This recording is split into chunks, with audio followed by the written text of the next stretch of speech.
dice que es un grupo de dos o más personas, perdón, de un grupo de dos o más personas que viven juntas y relacionadas unas con otras por lazos sanguíneos de matrimonio o adopción que ejercen interacción recíproca.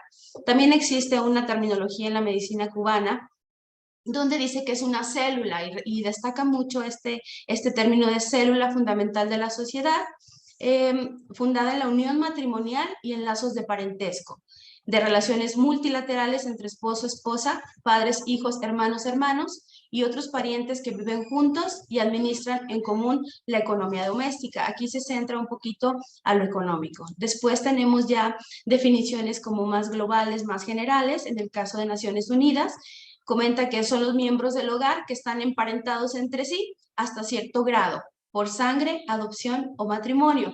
Y la más completa o la más general es la que emite la Organización Mundial de la Salud, como el conjunto de personas que conviven bajo el mismo techo, organizada en roles fijos, con vínculos consanguíneos o no. Esto es importante porque hasta los anteriores tenía que haber de alguna manera un lazo consanguíneo o una unión legal. Con un modo. ¿Se podrá qué, perdón? Ahí está bien. Ok, perdón, no me había dado cuenta. Y bueno, con vínculos consanguíneos o no, con un modo de existencia económico, social, aquí ampara lo social, con sentimientos afectivos que lo aglutinan. Entonces, esta definición de la Organización Mundial de la Salud es como la que ampara más elementos o más miembros a los que podemos dirigirnos. Asimismo, estas familias concebidas de estas diferentes maneras y de estas diferentes perspectivas, hay diferentes tipos de familia. Efectivamente, las familias no son igual que hace 50 años y las de hace 50 años no eran igual a las de hace 100 años. Es decir, el concepto de familia evoluciona y los tipos de familia varían progresivamente, al igual que la sociedad y la cultura. Esto genera una diversidad muy celebrable, dice aquí, porque entonces nos vamos dando cuenta que el sistema familiar es un sistema adaptable, evolucionable y que está vivo y que avanza junto con la cultura y la sociedad. Este desdoblamiento del concepto de familia, además de caminar hacia la inclusividad, nos indica que la estructura familiar no es un factor determinante para decidir si una familia es funcional o no, porque antes se decidía o se etiquetaba la familia porque el estereotipo de familia nuclear, que es mamá, papá e hijos, era una familia funcional, ¿no? Evolución del concepto nos hace acotarnos a que esto no decide si la familia es funcional o no. Ahorita lo sigo explicando. En el seno de la familia se gesta también la salud en muchos sentidos, no solo la salud física, emocional, mental, de muchas maneras. Y entonces, a la vez como la puede generar, también puede desencadenar enfermedad y en la misma familia se generan recursos de apoyo significativo y efectivo. El funcionamiento de la familia es muy favorecedor para la salud de cada uno de los integrantes, pero dinámicamente, no de manera estática, sino que lo que puede influenciar a un miembro de la familia puede ser al exterior, los sistemas externos, que puede ser las escuelas, los trabajos, la cultura, la sociedad, y entonces somos como sistemas que estamos interdependientes de otros sistemas o megasistemas. Esta es una tipología de familia, hay varias clasificaciones. Salvador Minuchin, que es como el autor más importante para la terapia familiar, él habla de 8 tipos, pero pues queda un poco limitado. Después evoluciona a 10 tipos de familia, que aquí menciona la familia de origen, la familia que es papá y mamá y el hijo, y familia externa, que puede ser la familia nuclear, que está a continuación, más los abuelos, más algunos tíos. Reconstituida quiere decir que pueden ser matrimonios que han terminado y que tienen hijos en común, o solo uno de ellos tiene hijos y entonces hacen una nueva familia. En estas familias también pueden incluirse ya hijos de esta nueva pareja que se forma. Las monoparentales son donde solamente uno de los padres se hace cargo de los hijos, ya sea papá o sea mamá. La familia numerosa, que quiere decir que son los padres, los abuelos y hasta 4 o más hijos. De 4 o 6 hijos ya se considera una familia numerosa. Aquí sigue la familia homoparental, pero también ahorita el término materno-parental también está siendo como similar, ¿no? Porque homoparental va señalado para pareja de dos hombres y materno-parental para dos mujeres. La familia adoptiva, que es a través de un lazo legal, como se dan cuenta en las definiciones que dije hace un momento de familia, hablaba de cuestiones económicas y de cuestiones naturales, pero aquí es un movimiento legal para poder conformar este tipo de familia. Las familias de acogida son esta figura de familia, es una figura que es muy común en otras culturas, como en Estados Unidos, cuando los niños son sujetos a resguardo por parte de las instituciones de, ya sea de salud mental o legales, los niños quedan en hogares temporales, se llama. Y entonces en México ya está haciendo, incluso en Durango, sé que de alguna manera ya hay esta figura de familias de acogida, pero no tengo aquí en Durango claro dónde es, pero sé que ya se está llevando a cabo este tipo de movimientos para las familias. Y las familias sin hijos. Anteriormente, bueno, pues si no había hijos no era considerado familia, pero en las tipologías está siendo incluido, ¿no? Ya sea dos mujeres, dos hombres o familia estereotipo. Y entonces, como quiera que sea, cualquier tipo de familia, todas son familia. ¿Sí? La conformación, los elementos, los miembros, la manera, si es legal, si es por alguna creencia religiosa, todas son familia. A partir de esta taxonomía de las familias, también existe una clasificación que atiende a criterios determinados. Por ejemplo, en el caso de la familia vista desde su desarrollo, se divide en moderna, tradicional y arcaica o primitiva. La moderna es donde la mujer trabaja con las mismas condiciones que el hombre.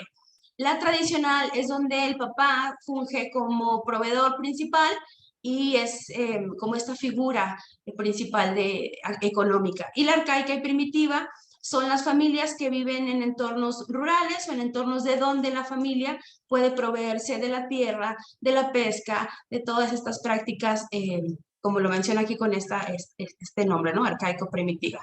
Y considerando la clasificación desde el lugar de residencia, desde la cuestión demográfica, se divide en urbana y rural.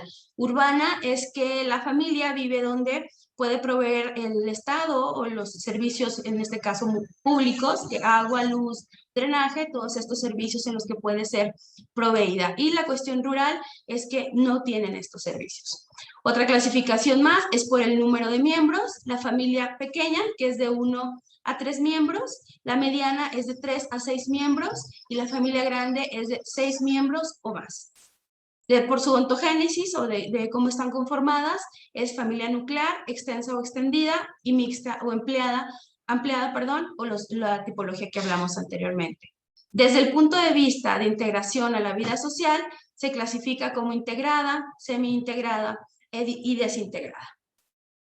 ¿Qué funciones tiene la familia? ¿Qué necesitan los miembros de la familia?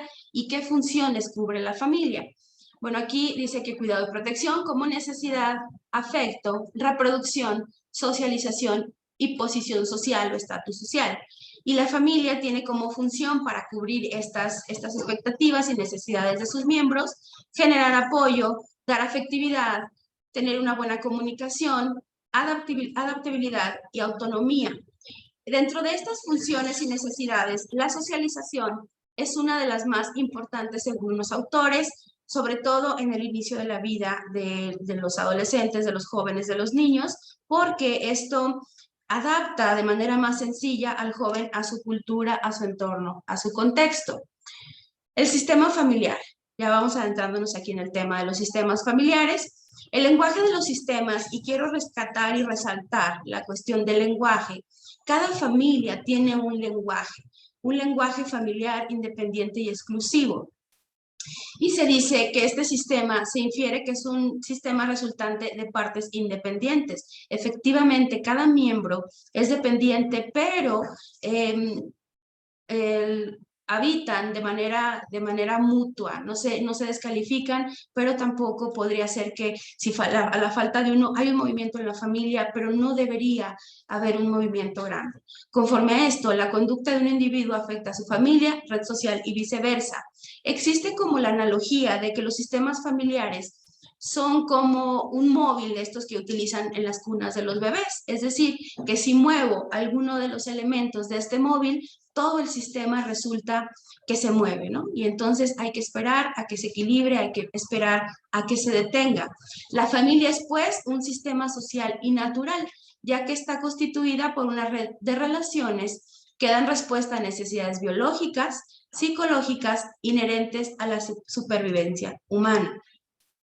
Los sistemas familiares deben tener límites, deben tener reglas, deben tener normas, porque esto constituirá un perímetro que contiene de manera simbólica a sus integrantes, los protege de las presiones externas y entonces esto regula la información del exterior, puede ser de lo cultural, de lo social, de lo escolar, y entonces la familia regula esto que los miembros de la familia están recibiendo como información para poderlo aterrizar desde su perspectiva familiar, desde este lenguaje del que les dije hace un momento. Y con el fin de conservar a los miembros unidos y al sistema estable, en esa medida, cuando la permeabilidad o los límites es excesiva, puede perder su integridad. Es decir, si los límites son difusos, puede perderse esta pertenencia, y cuando es muy cerrado el límite, cuando no se permite la entrada de información, cuando se cierra la familia, la información externa o a cambiar de alguna de las perspectivas de la realidad, entonces tienden a cerrarse, a aislarse de manera sistémica, pero también de manera individual. Los miembros tienden a cerrarse. Y bueno, en cuanto a la conservación y la protección de la salud, la familia cumple roles de gran trascendencia. Y las necesidades básicas y el cuidado de sus integrantes tienen que administrar de alguna manera todas estas emociones, los recursos emocionales, los recursos económicos y la organización del hogar como tal. La salud familiar es considerada un proceso único e irrepetible.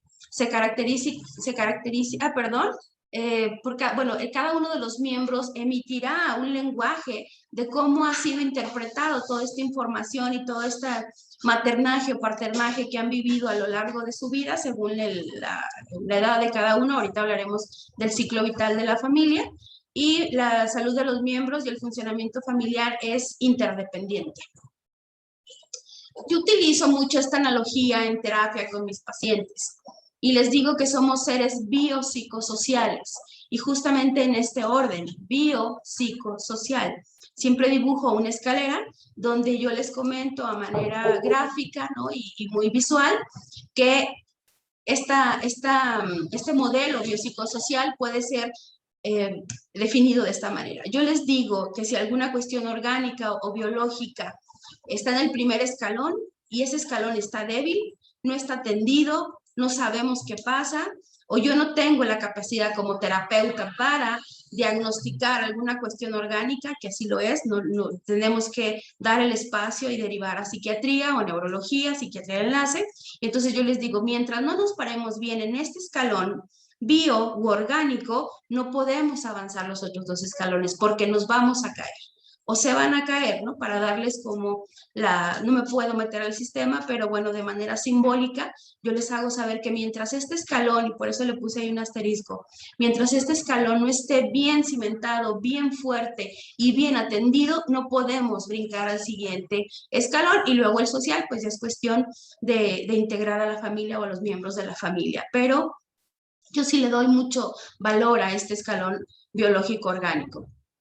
Bueno, este modelo biopsicosocial surge como necesidad de cambio cuando la atención se centraba solo en el aspecto médico, sin considerar elementos presentes de lo humano, visión aplicada en la concepción de la enfermedad e intervención de la misma, donde los pacientes no pueden ser reducidos a su enfermedad y la enfermedad no puede ser llevada únicamente al campo de la fisiopatología.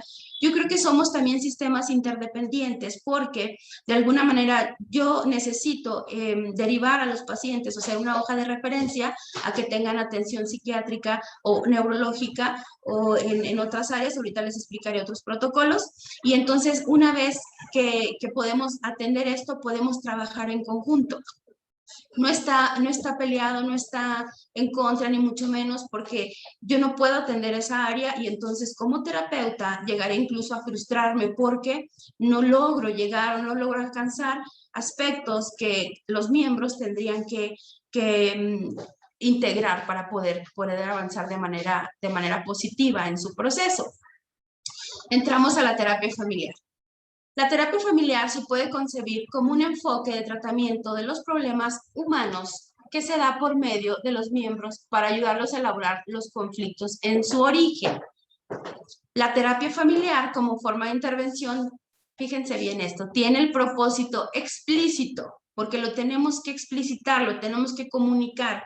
Yo tengo que comunicar y metacomunicar a la familia que se van a modificar las interacciones que se producen entre sus miembros, ya sea la pareja, la familia nuclear, extensa, hijos, padres, abuelos, según la tipología que vimos anteriormente, quienes vivan en el ambiente familiar son los elementos que aportan a esta percepción de la familia, de su realidad, de su entorno. Y la meta es reducir los problemas presentados inicialmente por los miembros individuales y los subsistemas familiares. ¿Quién puede asistir a terapia familiar? Los terapeutas familiares siempre somos terapeutas familiares o siempre somos sistémicos. ¿Cómo es esto?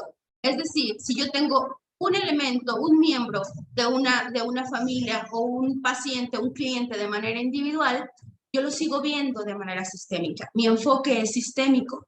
El modelo terapéutico funciona y entonces si yo me apego a mi modelo terapéutico definitivamente funciona. Si yo hago diferentes mezclas, ¿no?, de métodos terapéuticos o conceptos, metodologías terapéuticas, entonces no llegaré a la meta. Ahorita les explico cómo estructuro yo desde la cuestión sistémica para poder alcanzar y hacer este cambio que hablamos que explícitamente se comenta con la familia.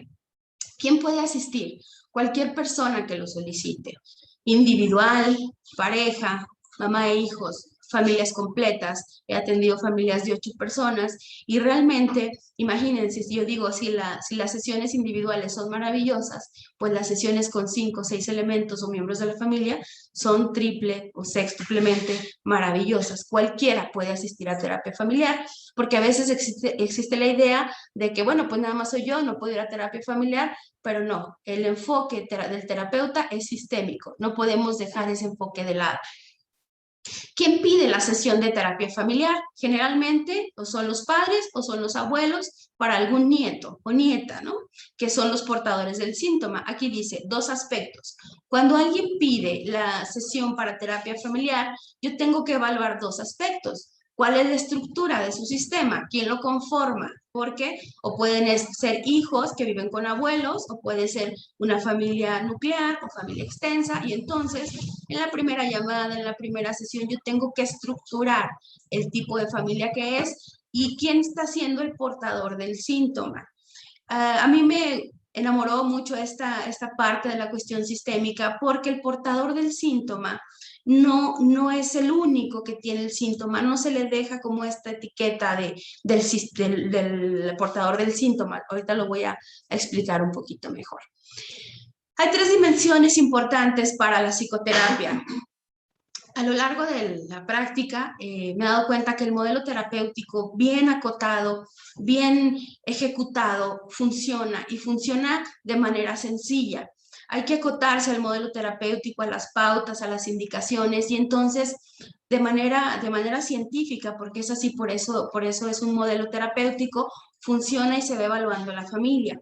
Los aspectos clínicos de lo que hablaba, hay que evaluar a todos los miembros de la familia, ¿no? Parece difícil si son 5 o 6, pero un examen mental que bajo la práctica muchos lo vamos como automatizando y lo vamos viendo y vamos haciendo notas clínicas donde nos damos cuenta si el paciente necesita esta derivación que les hablo de neurología, de psiquiatría, ¿no? O incluso pedopsiquiatra o alguna área donde yo tenga incluso las áreas de protocolos que sería violencia, suicidio y adicciones, también hay que ver esos aspectos clínicos. Son cosas que antes que yo desdoble el modelo con la familia, yo tengo que explicar y tengo que explicitar cómo es el modelo terapéutico y el aspecto legal.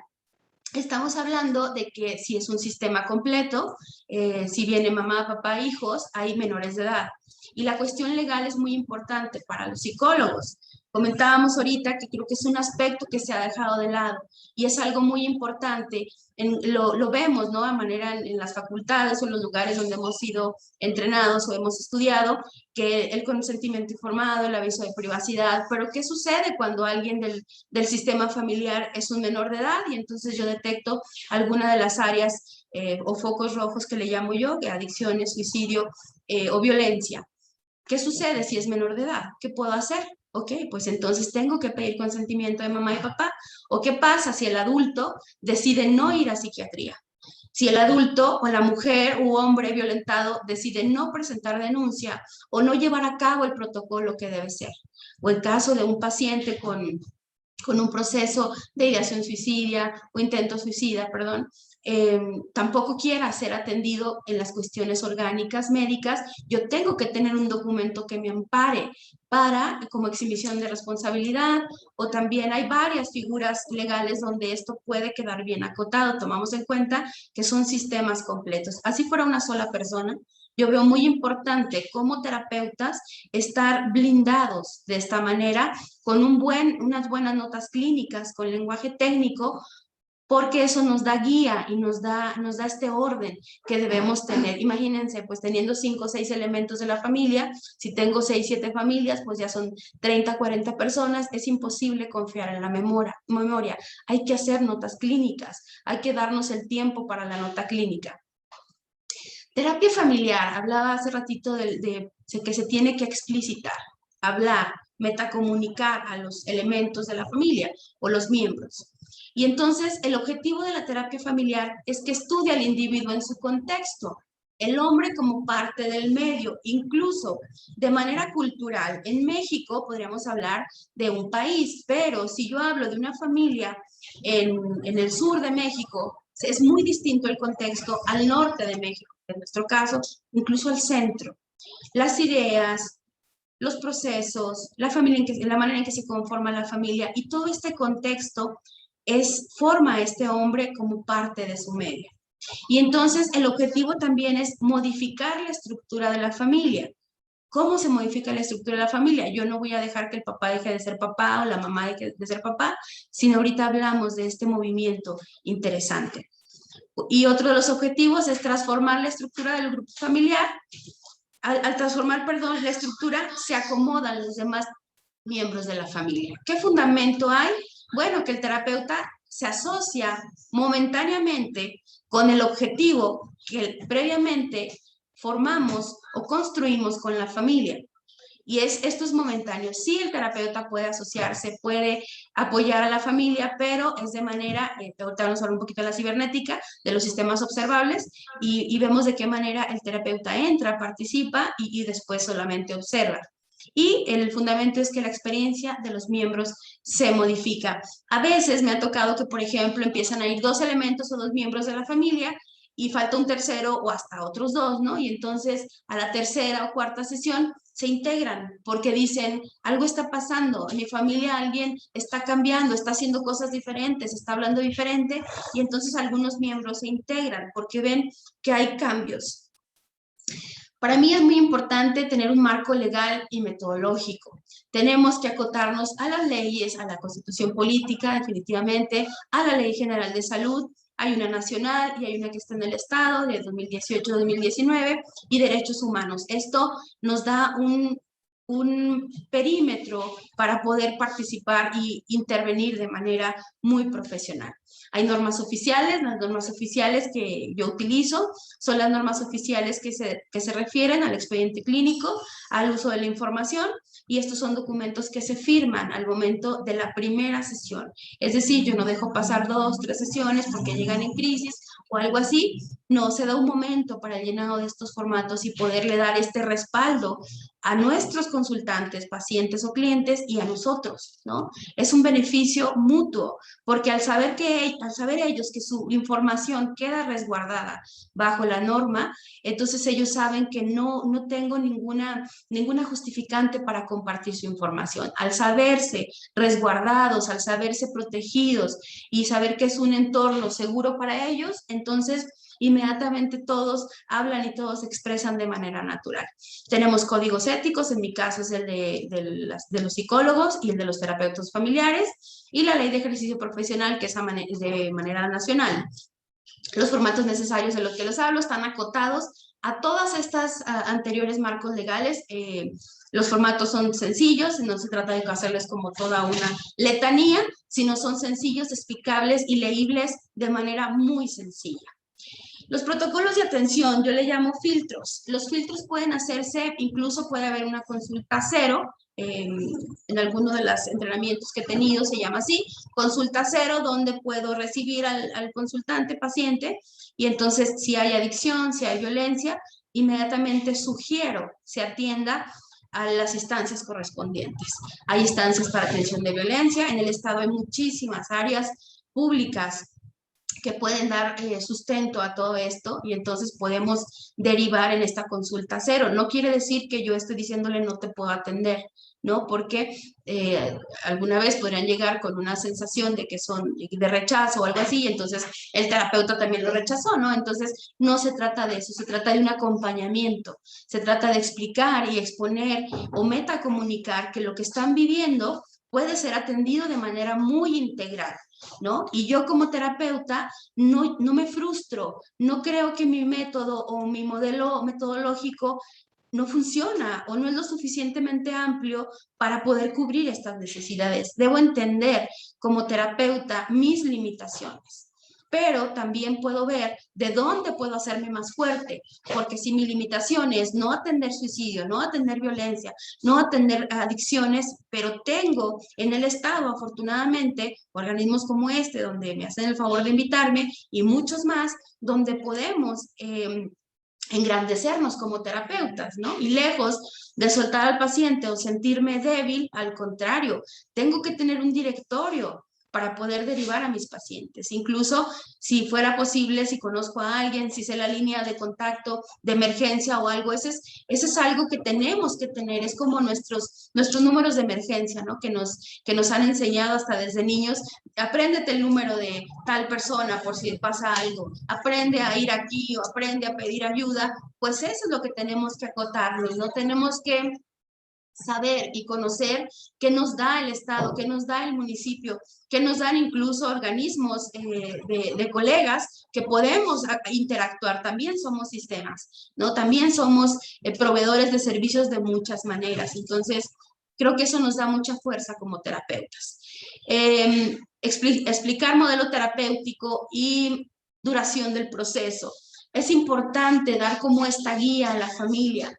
¿Por qué? Porque muchas veces la gente trae esta visión de que la psicología es como dura toda la vida o dura 100 años, o me han dicho que piensan que es para siempre, y no es así. En el caso de mi modelo terapéutico es terapia breve, que es de 10 a 12 sesiones, pero incluso en 3, 4 sesiones hay cambios muy importantes. 5, 6 sesiones ya estamos viendo avances muy importantes, y de la 8 a veces no llego ni a la 10. Si llego a la 12, bueno, es porque a lo mejor el objetivo fue difuso, y entonces no me centré en el objetivo y en las metas de la familia, no en mis metas, en las metas de la familia.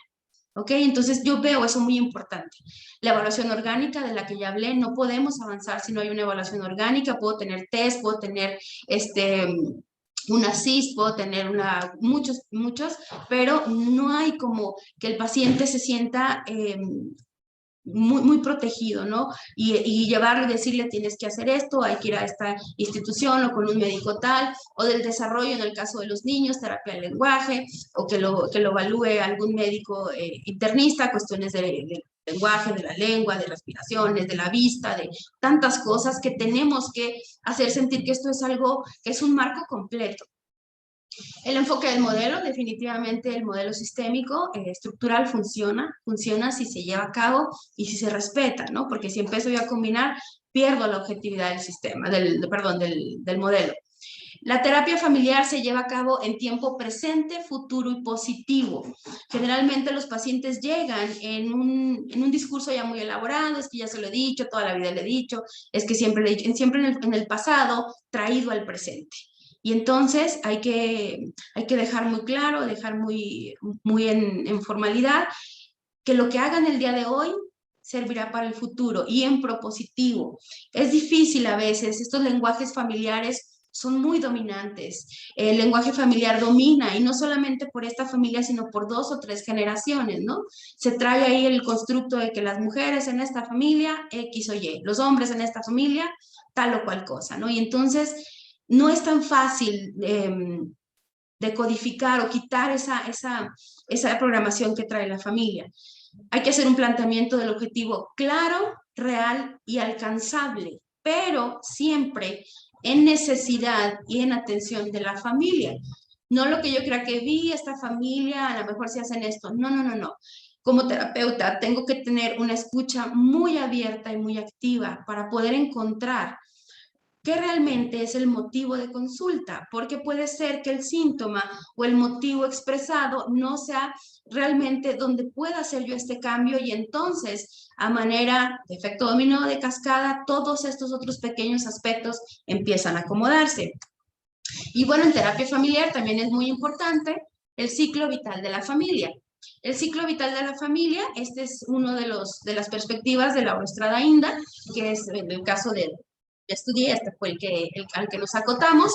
Y bueno, hay que ver, porque cada etapa del ciclo tiene sus elementos y tiene su manera de ser abordado y tiene sus características. Entonces, este es otro elemento que el modelo me da para encontrar caminos o generar hipótesis de manera técnica y poder elaborar una buena intervención familiar. Los modelos sistémicos familiares y el cuestionamiento o intervención. Aquí lo pone un poquito como el modelo ecológico de Bertalanffy, que es la teoría general de sistemas, y de manera antropocéntrica.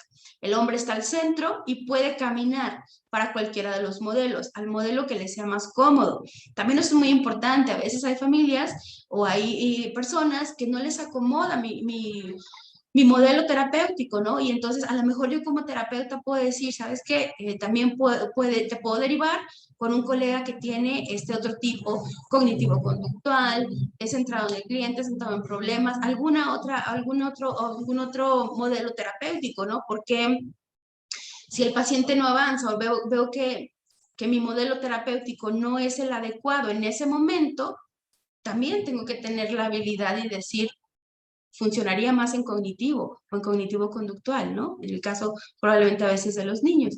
Y entonces, bueno, en la parte superior está lo estratégico, estructural, conversacional y el postmodernismo. Aquí a la derecha vemos una lista de cómo ha ido evolucionando el desarrollo de la ideología de la terapia familiar. Entonces, pues hay un gran avance desde el 65 con Erickson, incluso hasta la actualidad. Falta aquí lo que se ha actualizado, ¿no? Porque las familias, pues son, como le dije, sistemas vivos y que van evolucionando.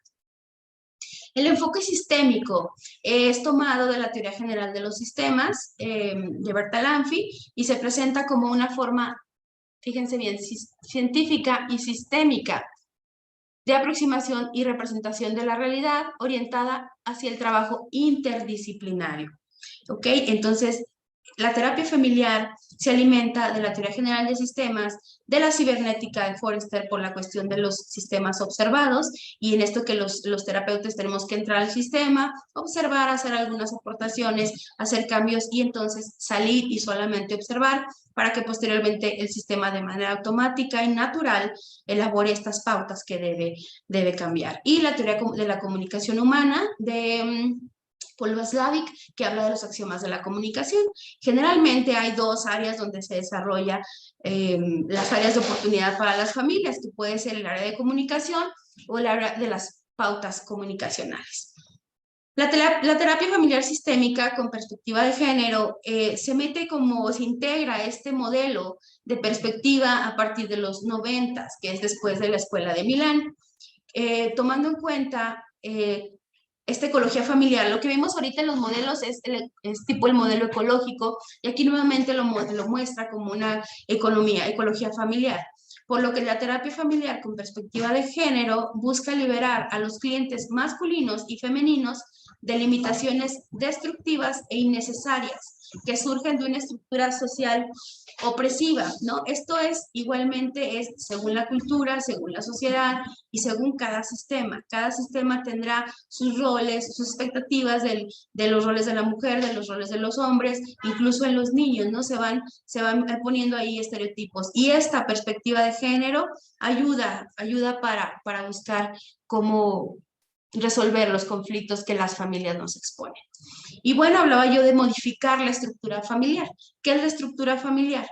Es un conjunto invisible de demandas funcionales que organizan los modos en que interactúan sus miembros.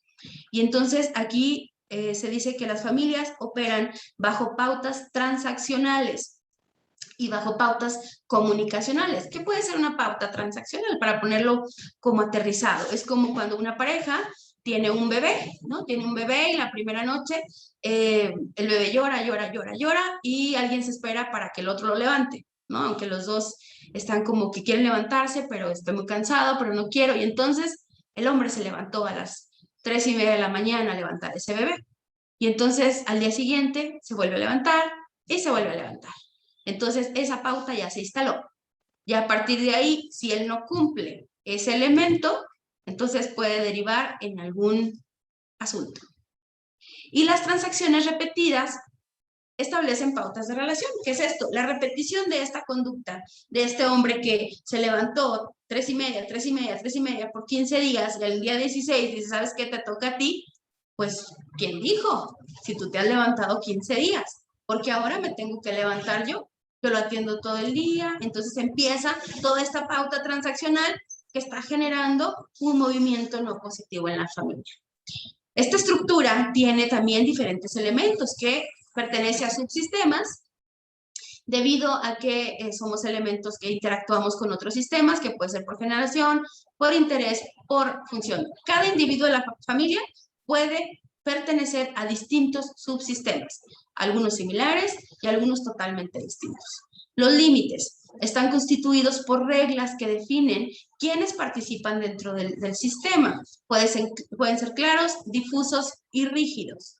La claridad de los límites constituye un parámetro útil de evaluación de su funcionamiento. Estas claves que tengo aquí, subsistemas, límites, jerarquías, alianzas, coaliciones y triángulos, son elementos muy valiosos para la terapia familiar. Las jerarquías, es decir, en que se refiere a la posición que ocupa cada uno de los miembros. Las alianzas son de manera, digámoslo, positiva, que es la unión, la afinidad positiva entre dos miembros de la familia, y la coalición es la unión también de una coalición, pero un poquito negativa, hacia algo no positivo.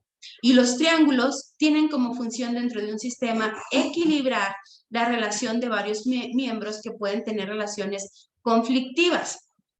Es decir, el triángulo estabiliza de alguna manera al sistema. El genograma, esta es una herramienta que utilizamos los terapeutas familiares y otros terapeutas que nos brinda información acerca de estas jerarquías, de estos límites, de quién lo conforma, de cómo está la estructura de la familia.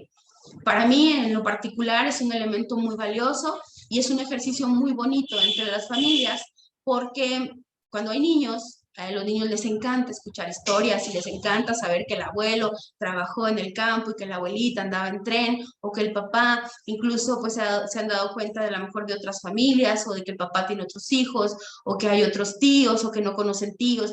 Y entonces ellos, yo les llamo mis coterapeutas. Para mí los niños me dan una excelente coterapia, porque entonces desde lo natural, lo genuino y desde su inocencia, me ayudan a resolver cosas, ¿no? A veces los niños dicen, mamá, ¿por qué mi tía fulana de tal pasó esto?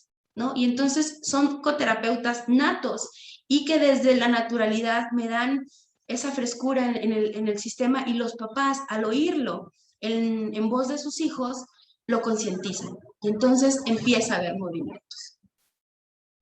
Terapia familiar estructural El síntoma generalmente es una disfunción entre los solones. Estas jerarquías, que es la jerarquía parental, conyugal o filial, son justamente donde tenemos que acomodar esta estructura. La economía del esfuerzo, ¿a qué se refiere? Hay que romper con el guión de la familia. Tienen días, meses o incluso años o generaciones con el mismo discurso, ¿no? Y vienen, es que en la familia se hace esto porque así tiene que ser, o todos son doctores, o todos son músicos, o las mujeres tienen que salir de blanco. Estos constructos sociales que las familias toman y entonces pasan de generación en generación, pero de repente sale un miembro que dice, oye, yo no quiero hacer eso, ¿no? En mi familia siempre lo han hecho y se llaman ovejas negras. En esta metodología está permitido el término, ¿no? Y se llaman chivo expiatorio o chivo emisario. De alguna manera técnica, estos términos están en la bibliografía y se puede abordar a la familia de esa manera, pero hay que romper totalmente con la economía del esfuerzo de la familia y del terapeuta. También, nosotros caemos en economía porque, bueno, queremos como poner en práctica situaciones que a lo mejor no funcionan. La terapia familiar no es un método. Cuando hablo del método, cuando hablo del modelo terapéutico, no es que sea una receta de pastel. Decía Salvador Minuchin que es un traje a la medida de las familias, ¿no? Lo que puede funcionar para una familia, puede que la otra familia ni siquiera haga un pequeño movimiento. En mi caso, yo llevo a cabo técnicas de reencuadre, que está acotado a la teoría general de sistemas y la terapia estructural, que son escenificación, enfoque y intensidad. Es decir, la escenificación es ponerlos a elaborar estas pautas comunicacionales, ¿no? Es decir, a lo mejor yo siempre le he dicho a mis hijos que los quiero mucho, pero ¿qué necesita tu hijo? Pues el hijo necesita sentir que lo quieres mucho. Pídeselo.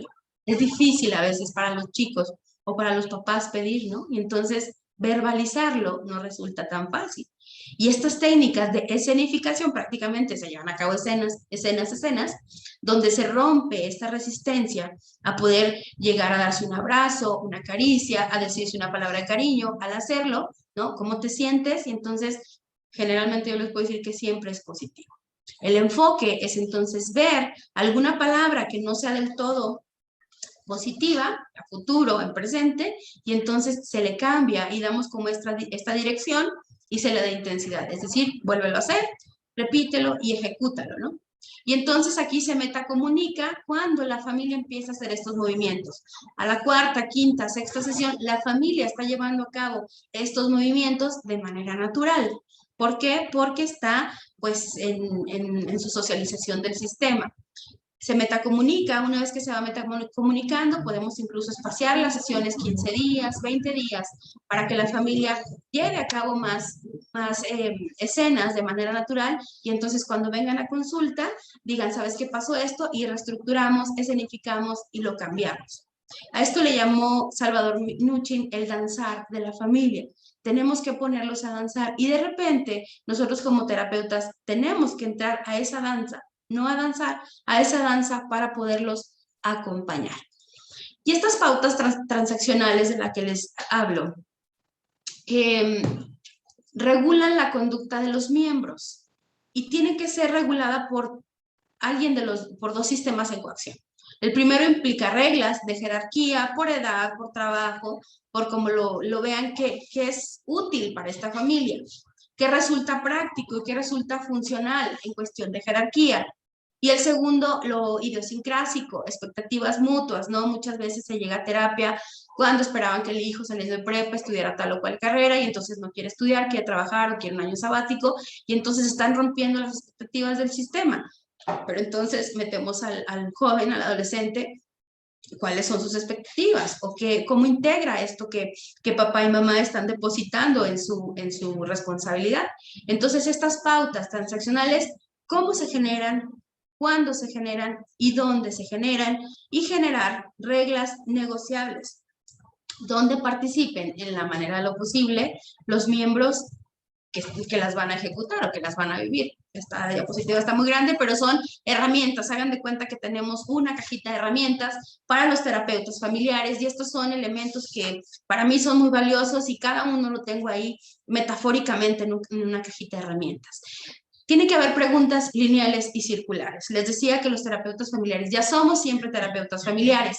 La linealidad es algo que ya no nos es tan natural o no nos debería ser tan natural, pero hay que hacerse.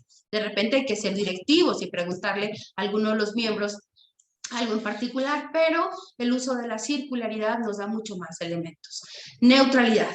Las preguntas lineales y circulares es una cosa, y la circularidad es permitir que las ideas y los elementos circulen o sean resueltos por todos los miembros. ¿Sí? Generalmente cuando la jerarquía o el olón parental es muy dominante, siempre contestan las preguntas de inicio y entonces tengo que tener un poco de dirección para dar circularidad y entonces permitir que los demás miembros participen en la terapia.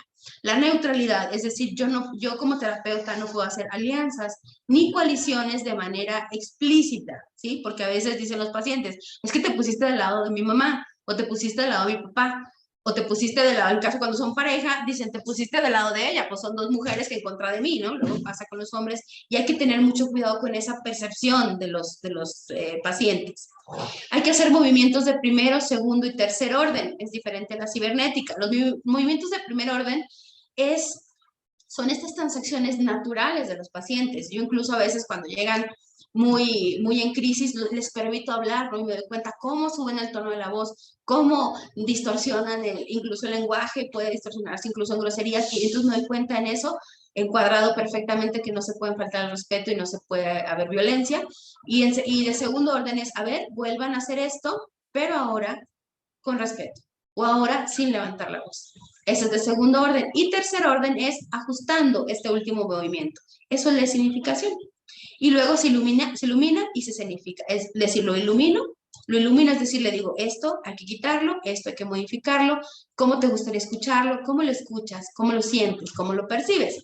Porque hay quien puede decir, oye, es que yo le dije que el vestido se le veía bien, y ella dice, no, es que es un gesto, y eso es de bien de burla. Pero yo te dije que se veía bien. Pues sí, pero tu gesto, ¿me explico? Entonces, toda esta interpretación individual hay que significarla para que ellos se den cuenta en el consultorio, porque si lo dejamos de tarea, pues a lo mejor no lo hacen, generalmente no, y entonces tenemos que verlo como terapeuta. Y a partir de ahí, de esa iluminación y significación, generamos nuevas pautas transaccionales, ¿no? Al darse cuenta ellos que es bonito o importante que se vayan generando, el otro lo va integrando como algo positivo. Y entonces, poco a poco, estas necesidades familiares e individuales van siendo cubiertas.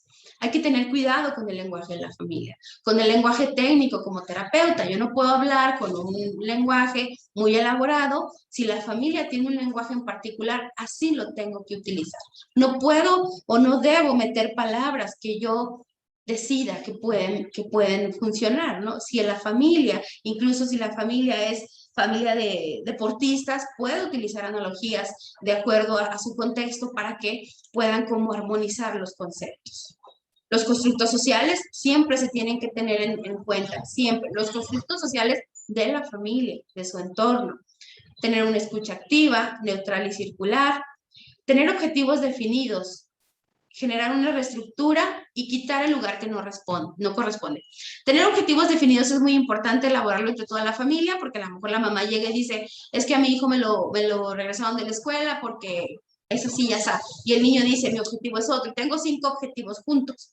Tengo que tener la habilidad terapéutica de generar un objetivo común a la familia. Y generalmente cuando este objetivo común es resuelto, todos los demás se acomodan. El lugar que no, en cuanto a la estructura, es que, por ejemplo, a lo mejor hay un hijo parentalizado, es decir, un hijo que está cubriendo el rol de papá, la jerarquía de papá, ¿no? Hay que quitar a ese hijo y ponerlo en su lugar. O un papá que está siendo una mamá que está en la jerarquía como de filial de los hijos, entonces hay que acomodarlo en su lugar, hay que darle su estructura, hay que regresarle su jerarquía, ¿no? Para que cumpla estas expectativas. Las técnicas se adaptan a las necesidades de la familia. La supervisión. Para mí, esa es una herramienta, yo creo que de las más grandes que debemos de tener. La supervisión, porque nos da una visión más amplia de lo que podemos hacer en terapia, pero una supervisión de calidad, una supervisión que tiene sus elementos, ¿no? Incluso hay leyes y normas y maneras de que podamos ser supervisados. Entonces, tengamos cuidado también cómo somos supervisados. Y para mí es la herramienta más grande. Cuando la familia no está preparada para abordar, debe prescindir de la confrontación directa y enfocarlo de forma más indirecta. A veces las familias llegan muy sensibles o con la problemática muy a flor de piel. Entonces, como terapeuta tengo que tener como esta sensibilidad de ir poniendo en perspectiva y ir aumentando un poquito como la familia vaya elaborando sus herramientas para enfrentamiento, perdón, irlas adaptando.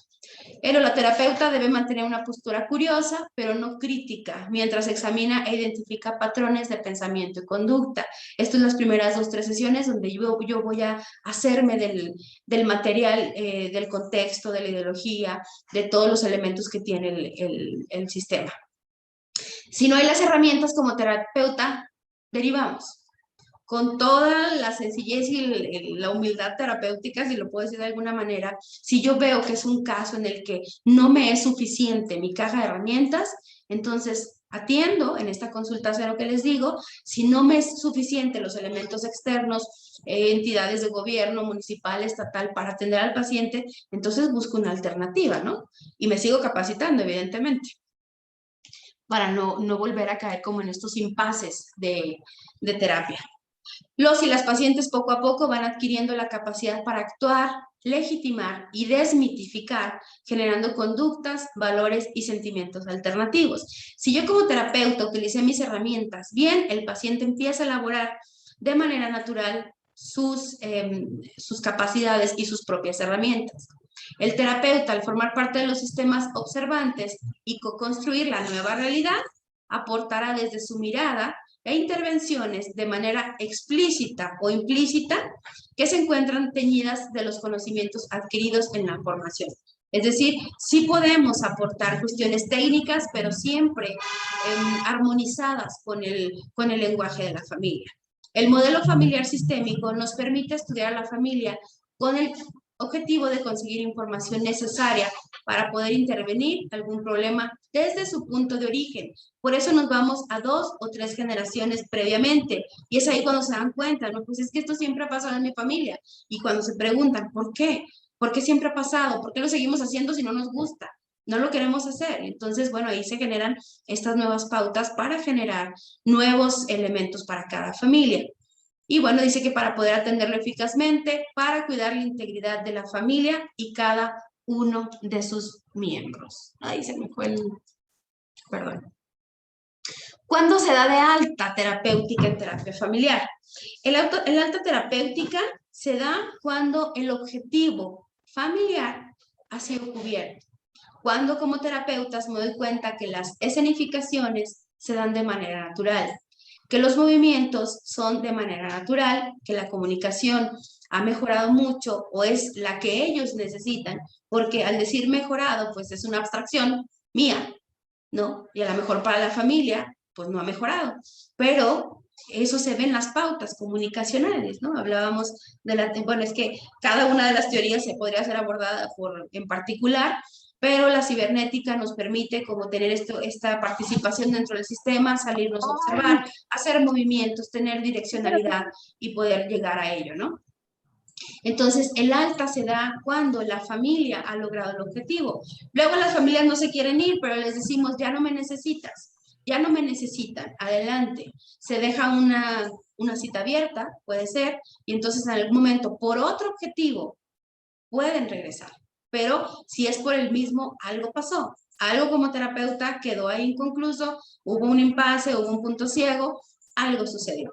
Pero tengo que evaluar a todos y cada uno de los miembros de la familia. Incluso si alguno de los miembros ya no asistió a la 4ª, 5ª, 6ª sesión, podría evaluarlo porque los demás podrían darme la idea de cómo está ese miembro, ¿no? ¿Por qué abandonó? ¿Qué pasó? Y esto también, sí, todos los miembros tienen su lugar, incluso los miembros no nacidos tienen su lugar en el genograma, tienen su lugar en el sistema. Esto a veces mueve mucho a las familias, ¿no? Pues es que no nació, pues es que nació y murió, y estas cosas tienen su lugar, y eso es muy valioso. Conclusiones. Las conclusiones a las que llego yo en la cuestión, estamos en tiempo siempre, ¿listo? Ok. Las conclusiones. El modelo estructural terapéutico ha mostrado ser de gran utilidad y es uno de los más difundidos. Fue diseñado para abarcar todo el sistema familiar en 3 generaciones. Podemos irnos más para atrás. Hay familias que tienen la información muy clara y llegan y dicen la edad y el año de la muerte y de que murió y enfermedades, pero hay familias que llegan en blanco. Y este ejercicio de recabación de información es un ejercicio muy lindo y que da cierta pertenencia, ¿no? No es solo hacer terapia o marcar intervenciones y ver qué sucede con los miembros, sino que cada intervención debe estar enfocada a los objetivos y cada intervención bien planteada y debe poder hacer que la familia cambie sus interacciones. Ese es el punto nodal de la terapia familiar. No se focaliza el síntoma. Esto es maravilloso porque siempre el síntoma, pues llega a un miembro de la familia, ¿qué es el síntoma? Y es el paciente identificado y portador del síntoma y el que bebe o el que es violento o el algo, ¿no? Entonces siempre se etiqueta al paciente portador del síntoma, pero en este modelo terapéutico teórico, el síntoma no es para un solo miembro, sino que hace partícipe a la familia, tanto del síntoma como de su resolución, ¿no? La gente se sorprende mucho con la cuestión de adicciones, siempre y cuando yo esté trabajando colaborativamente con alguna institución. Se sorprenden mucho, incluso en la institución los derivan y dicen, necesitamos terapia familiar y cómo la familia influye positivamente al futuro para que este paciente o este miembro de la familia pueda recuperarse. Las técnicas no solo en la terapia, no solo son en la terapia, sino el instrumento para cada terapeuta. Y entonces, una vez que domino el modelo, una vez que sé mis herramientas, puedo impregnar mi estilo, ¿verdad? Y entonces los objetivos van a ser cubiertos. Pero no puedo impregnar mi estilo y mi combinación de modelos si no los conozco a profundidad. Por eso es importante para mí, hablo en mi persona, conocer bien mi modelo para entonces impregnar mi estilo y poder avanzar con las familias. Pues, por mi parte es todo, son las referencias y agradezco mucho la participación, maestra. Déjame leer. Gracias, Gladys. Muy completo y muy amplio el tema. ¿Alguien que quiera comentar algo, alguna pregunta? ¿Cómo quita el...? Ahí está. Desde acá.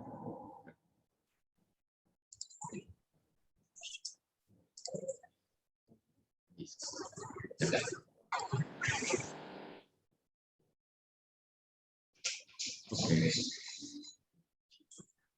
Tienes tu micrófono activado. Ya, sí.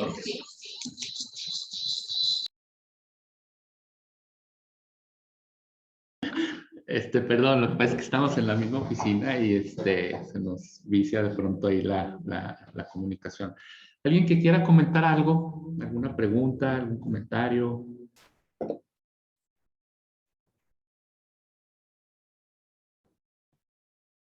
No, pues muy interesante. De pronto se me viene a la mente algún libro por ahí que alguna vez, hace muchos años ya, de una revisadita, que es Los hijos del divorcio. Entonces, ¿cómo se han venido replanteando de alguna manera los roles o no sé cómo llamarlo, las posiciones, y que de pronto nos damos cuenta que cada vez son más, por ejemplo, los niños? Antes, por ejemplo, encontrábamos a lo mejor en un grupo, no sé, de 30 niños, encontramos a lo mejor uno o dos de papás divorciados, y ahora pues no sé si ya pueda llegar hasta a la mitad o no sé si hay algún dato al respecto, pero cada vez encontramos más. Y cómo nos vamos dando cuenta, por ejemplo, que depende mucho, y justo el libro hablaba de eso, depende mucho de lo que hagan los papás como tal. Y ahí me surge como comentario, ¿cómo se puede trabajar esa parte del divorcio cuando de pronto dices, bueno, por ejemplo, tengo 2 hijos, y bueno, pues la mamá de mis hijos tiene 2 hijos y entonces ahí ya somos 2 familias o somos una desbaratada o qué pasa ahí, Gladys? No sé qué comentarios nos puedas hacer.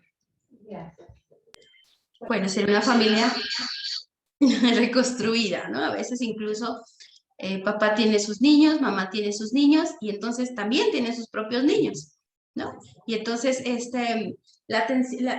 me preguntaban en cuestión de la atención, de la integración de la familia. ¿Cómo se puede integrar esa parte, trabajarlo, vamos, para llegar a esos acuerdos? Ok, de la estructura. Habría que nuevamente, bueno, evaluar la estructura de la familia, cómo están los roles, cómo se percibe el contexto, dónde está insertado el contexto. Es justamente este panóptico, le llamo yo, ¿no? No sé si la palabra esté clara, pero a mí me gusta mucho esa palabra. Es como un panóptico de cada uno de los miembros. ¿Cómo percibe esta nueva familia a la que son insertados estos niños, qué niños que han pasado a lo mejor de una familia nuclear y luego el divorcio de los papás y ahora integrarse a una familia reconstruida y luego hay otro paso más si este papá y esta mamá deciden tener nuevos hijos, ¿no? Entonces tomemos en cuenta todo lo que puede pasar por la cabecita y por los corazones de estos pequeños o adolescentes, ¿no? Los elementos se desarrollan o las pautas de comunicación y de transacción se desarrollan a partir de la convivencia. Hay algunas veces que van los papás, ¿no? Y sabes qué, nos vamos a casar, pero yo tengo hijos y ella tiene hijos y nos da miedo juntarlos y no les hemos dicho y quiero hacerlo y cómo hacerlo.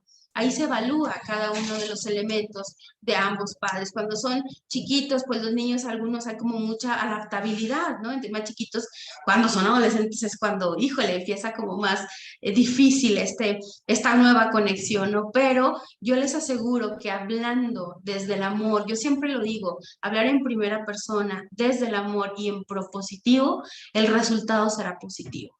Cuando hablamos desde el reclamo, desde el enojo, desde la obligación, desde la imposición, el resultado por naturaleza va a ser negativo o va a ser contrario. Pero si la plática y la terapia familiar es ir a hablar, es a desarrollar y desenvolver las emociones, los sentimientos. Hay quien dice que ayer o antier me dijo un paciente que es ponerse vulnerable.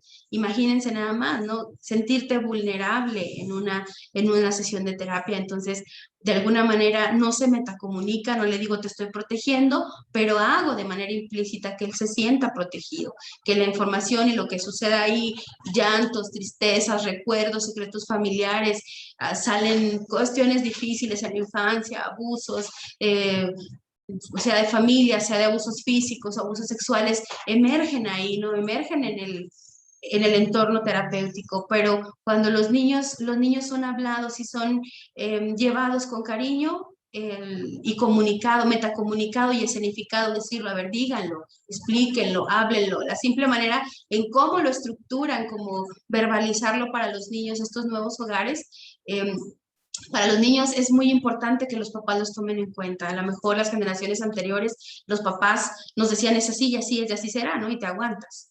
Alguna vez escuché una analogía de un maestro que decía que cuando el papá llevó otros hijos, es como si tu esposa llevara otro hombre. La sensación es de traición. Y es muy fuerte. Si lo pensamos en mi jerarquía y en mi nivel, el niño siente que esos niños son como una traición, ¿verdad? Puede ser, se me ocurre, es un constructo mío, no es constructo de ningún niño. Decía un maestro eso, es como si tu esposa trae a sus propios hijos, tus niños van a sentir como si fuera una infidelidad, ¿no? Tipo esa sensación de infidelidad, pero hablándolo, sacándolo, estructurándolo y escenificándolo, se acomoda. El asunto es acomodarlo y entenderlo. Laura, ¿quieres comentar? Sí, oye, bueno, primero felicidades Gladys, maestra, muy, muy interesante el tema. Y a mí me surge un poquito esta cuestión de cómo ahora es cierto que tenemos que tener tacto con los niños y saber cómo decirles las cosas, pero también de pronto creo que hemos caído en estarles pidiendo permiso más que estar, vaya, estamos de pronto criando niños tiranos, en donde tenemos que pedirles permiso para ser felices y no les estamos enseñando de pronto hasta esta parte de la tolerancia y la frustración, ¿no? Eso por un lado. Por otro, ya lo comentabas, esta parte de poderte dirigir a ellos de una manera clara, de una manera firme, y poder abrirte sin el temor de ser enjuiciado, ¿no? Me parece que esta parte de las familias en donde eres solamente tú con tus hijos y no existe la otra figura, se puede de alguna manera manejar, tal vez no como normalizado, sino como algo aceptable, porque finalmente las cosas suceden por algo y se dan así, y es también esta como oportunidad de poder hacerles entender, sobre todo a los niños, que si las cosas están así es porque a lo mejor es lo mejor que puede pasar, ¿no? Como no aferrarse a que las cosas sean de diferente manera y bueno, en algún momento lo van a entender. Ok, gracias Laura por tu participación. Así es, yo a veces comento que alguna generación entre los 35, 55 años quedamos atrapados en ser unos hijos obedientes y ahora ser unos padres obedientes. Nos tocó como esta ley del sándwich, ¿no? Fuimos hijos obedientes, bueno, no tanto, ¿verdad? Pero ahí estaba la obediencia. La jerarquía indicaba que había que obedecer y era sí o sí obedecer. Si el papá decía que el cielo era azul, era verde, perdón, era verde, aunque lo vieras azul, ¿no? Y ahora los chicos se están modificando, o los adultos, padres de jóvenes, niños y adolescentes, están como atrapados en esto que dices, Laura, y es justamente la estructura de la familia, la que se tiene que reestructurar, ¿no? Y al ir a terapia familiar, entonces se visualizan los beneficios de tener la estructura y darles a los papás, empoderar de alguna manera esta jerarquía que deben de recuperar. La jerarquía, al dar estructura, hablábamos de la salud, hablábamos de que el sistema puede enfermar si los límites son difusos o si no hay límites, o si los límites no son claros, o incluso si son cerrados. Es justamente encontrar este traje a la medida, como dije que decía Salvador Minuchin, para esa familia. ¿Qué es lo correcto para esa familia? ¿Qué resulta funcional para esa familia? Dependiendo los roles de cada uno de los miembros, dependiendo incluso el trabajo, las horas de dormir, las horas de desayunar, cuáles constructos son, pero sí o sí tiene que haber normas y reglas en las casas, ¿no? Esto se va viendo a lo largo de los años y ya lo veremos más adelante, el resultado de estos jóvenes y estos jovencitos que no están siendo guiados o no sean, decía por ahí un abogado una vez que los hijos piden los límites a gritos, te gritan para que los limites, ¿no? O hacen algo fuerte para que implantes este límite, pero un límite desde el amor, no un límite desde la agresión, no un límite desde la imposición, sino generarlo y hacer conciencia por qué se está haciendo el límite, por qué se implanta y qué beneficios hay de tener un límite. También decías de esto de que los niños deben entender que es algo mejor para el papá o para la mamá, estas familias que se reconstituyen, efectivamente, pero hay que decirlo, hay que hablarlo, hay que metacomunicarlo, porque luego nada más es que no, pues que tienen que entender que soy feliz y me tienen que ver feliz. A ver, le pregunto al niño, ¿cómo sabes que tu papá está feliz? ¿Cómo sabes que tu mamá está feliz? ¿Por qué se ríe? ¿Pero qué más? No, pues cuando está muy feliz nos lleva a la nieve y ahora que está con ella no nos lleva a la nieve. O al revés, ¿no? La mamá no hace algo. Y entonces, por un simple hecho que podemos escenificar en terapia, decir, ¿cuándo fue la última vez que fueron a la nieve? No, pues cuando mi papá, antes de que anduviera con ella. Entonces el niño todo significa antes de que tuviera esa nueva pareja. ¿Qué sucede? Que el niño interpretó que llegó esta nueva persona y se acabaron todas las muestras de amor o las muestras de felicidad de papá. ¿no? Entonces, o de mamá, porque luego los papás se andan escondiendo para que los hijos no los vean hablar con la nueva pareja y entonces lo vuelven como misterioso, ¿no? Como algo ahí fantasioso, que de repente aparece y de repente no, o se despierta en la noche y no está la mamá, o se despierta en la noche y no está el papá. ¿Qué pasó? ¿No? Se me va mi protección. Tomemos en cuenta que para un menor, para un chiquito y un adolescente medianamente, pues papá y mamá son del entorno de protección. Y es su primer medida su primer contacto de protección. Entonces, mientras se hable, mientras se meta, comunique la intención de papá y de mamá y que estén, obviamente no le van a pedir permiso, no hablo de pedir permiso, sino de explicar, ¿no? Que el niño esté cuando menos en conocimiento, si no en conciencia, puede ser por la edad, pero en conocimiento de cómo está caminando la vida y la familia, porque el niño va a ver su familia amenazada por alguien, ¿no? Explicarle que no es una amenaza, no se está amenazando el amor por él, no se está amenazando la seguridad por él, no con esas palabras, con unas palabras adecuadas según la edad de cada niño. ¿Sale? Gracias. Ay, qué interesante. Luego me quedo pensando esta parte de la posición de los papás, generalmente estén o no estén juntos, ¿verdad? Pero finalmente que los hijos cuenten, ¿verdad? Bien, hay varias preguntas.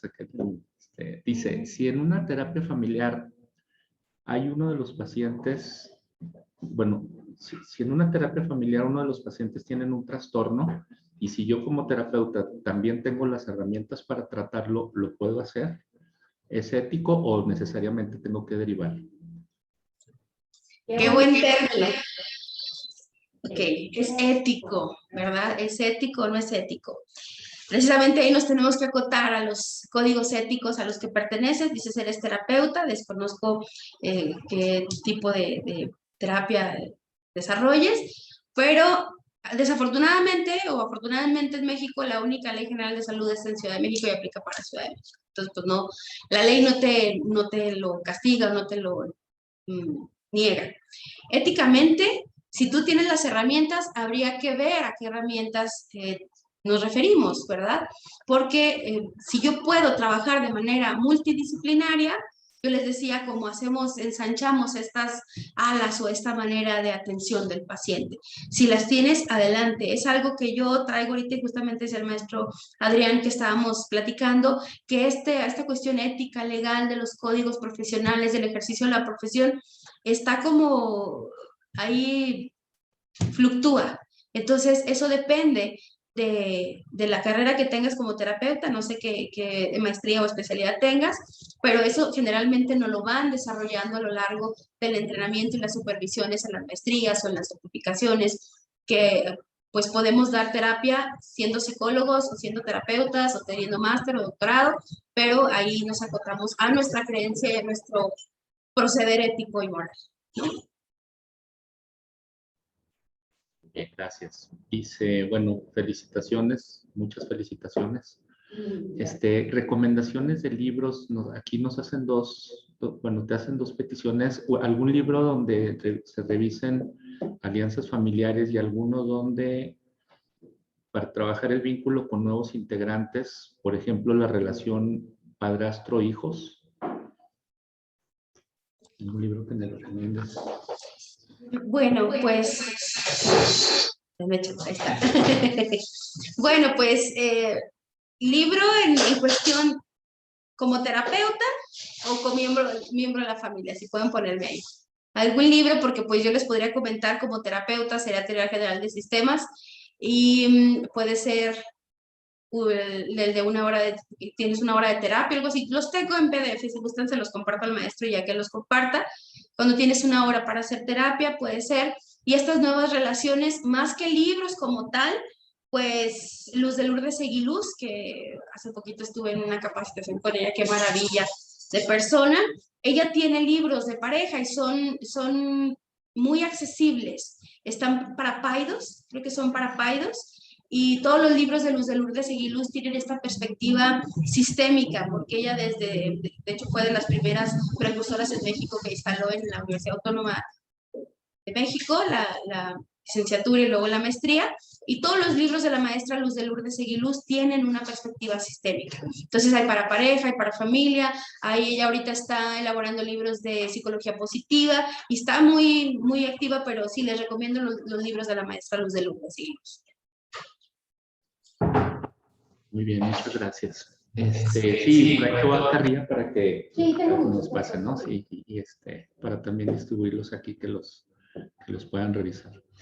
Muy bien, pues les agradecemos mucho, Gladys, ya nada más para cerrar, ya, ahora sí por cuestiones de tiempo, nada más quiero, bueno, ahorita te envío tu constancia a través de correo, pero bueno, la Secretaría de Salud de Durango, el Instituto de Salud Mental del Estado de Durango, otorga la presente constancia a la maestra Gladys Centeno Unzueta por su colaboración como ponente en la sesión académica del día 29 de septiembre de 2021 con el tema Intervención desde la terapia familiar sistémica breve, dictado en la ciudad de Durango, Durango, México. Y bueno, pues lo firma y te agradece mucho la doctora María Soledad Ruiz Canán, nuestra directora general del Instituto de Salud Mental.